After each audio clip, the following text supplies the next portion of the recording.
आता याच्यामध्ये हा रिपोर्ट जर तुम्ही बघितला तर 12वीचे पीसीएमचे मार्क्स इथे मी तुम्हाला दिलेले आहेत आणि या बाजूला सीईटी पर्सेंटाइल दिलेला आहे। आता याच्यामध्ये मेरिट नंबर इथं दिलेला आहे।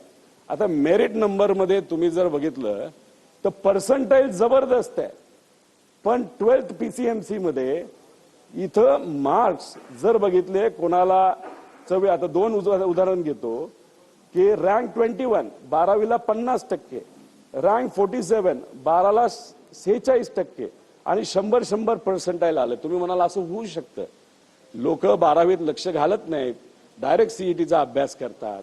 पण सीईटीचा जो सिलेबस असतो तो कशावर असतो तर 11वी 12वीच्या अभ्यासक्रमावर तो सीईटीचा अभ्यासक्रम असतो, नाही तर पेपर त्याच्यावर घेतला जातो। त्यामुळे जो मुलगा 11वी 12वी मध्ये हुशार आहे नाही तर चांगला अभ्यास करतो त्याला सीईटीला 100% चांगले मार्क मिळतात। हे पुढे जाऊन मी तुम्हाला सगळ्यांना सांगतो। पुढे आता हे समजा आता जेईई सगळ्यात अवघड परीक्षा आहे, ही केंद्र सरकार घेत असते, खूप अवघड असते। आता आपण असं धरूया सीईटी 100 पर्सेंटाइल मेरिट नंबर 19 आहे आपल्या महाराष्ट्रामध्ये। आता त्याला जेईई मध्ये किती मिळालेत 44, 38, 56, 51, 25। आपली महाराष्ट्राची लायकी एवढी खराब आहे का? सीईटीची एवढी लायकी खराब आहे का?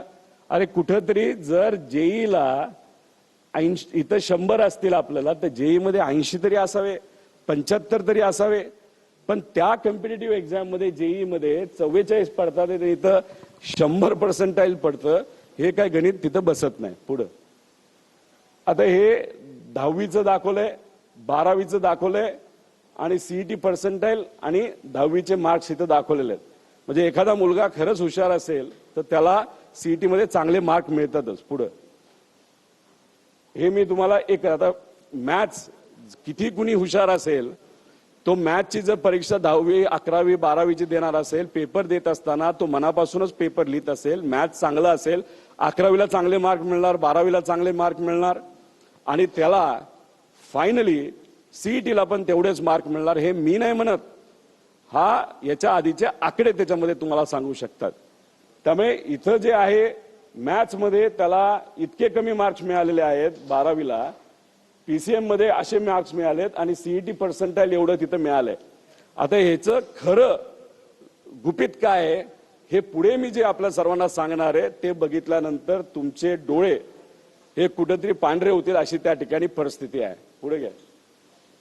आता याच्यामध्ये पीसीएम मध्ये 80 पेक्षा अधिक गुण असलेले विद्यार्थी, आपण काय करू, अनेक वर्षांपासून आलेला इतिहासाचा थोडासा अभ्यास करू।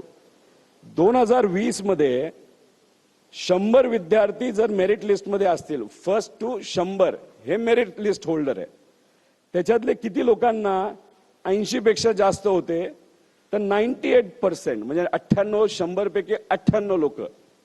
21 मध्ये 100 पैकी 100 लोकांना 11वीला आणि 12वीला त्यांना 80 पेक्षा जास्त टक्केवारी होती। मग 22ला ती 99% होती। म्हणजे 99% म्हणजे 100 पैकी 99 मुलांना 80 पेक्षा जास्त मार्क असायचे।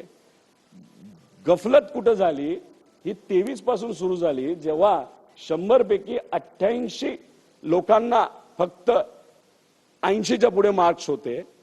मग ते प्रमाण 24 मध्ये 63 वर आलं, 25 मध्ये 66 वर आलं, 26 मध्ये ते 43 वर आलं।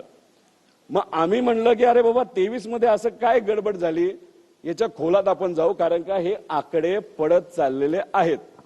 मग आम्ही याच्या खोलात गेलो। पुढे घ्या। आता हे 10वी मध्ये सुद्धा आम्ही ते बघितलं, 20 मध्ये 10वी मध्ये 80च्या पुढे असणारे 100 पैकी 100 होते, 100 पैकी 100, 22ला 98 होते, नंतर हा आकडा पडत गेला। पुढे म्हणजे याच्यावर कुठं ना कुठेतरी कळतं की 10वीचे मार्क्स, 11वीचे मार्क्स आणि 12वीचे मार्क्स हे महत्वाचे होते आणि जो खरंच 11वी 12वी 10वी मध्ये हुशार होता तो सीईटी मध्ये सुद्धा चांगले मार्क घेत होता। पण 2023 नंतर काहीतरी गडबड झाली। आता